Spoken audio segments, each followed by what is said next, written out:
Hi guys, in this tutorial we'll show you how to make a public profile on Snapchat. So first, open the Snapchat app on your device and log into your account. Once you're logged in, tap on your profile icon in the top left corner of the screen. Okay, that one. Now tap on the gear icon at the top right corner of the screen.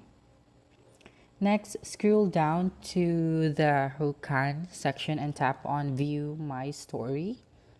So to make your profile public, select everyone or my friends, depending on your preference. Okay.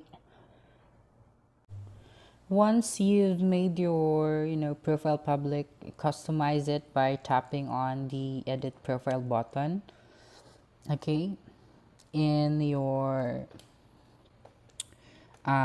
create a public profile. Okay, just tap on the required confirmation. From there, you can now click on the edit profile, or you can add a profile picture, a display name, and a bio. You can also add a website link and connect your Instagram account. Finally, after that, you can save your changes and your public profile will be live. Anyone can now find and view your public profile on Snapchat by searching for your username or by tapping on your Bitmoji on the Snap map. And that's it. You've successfully made a public profile on Snapchat. Thanks for watching and don't forget to subscribe for more updates. Bye.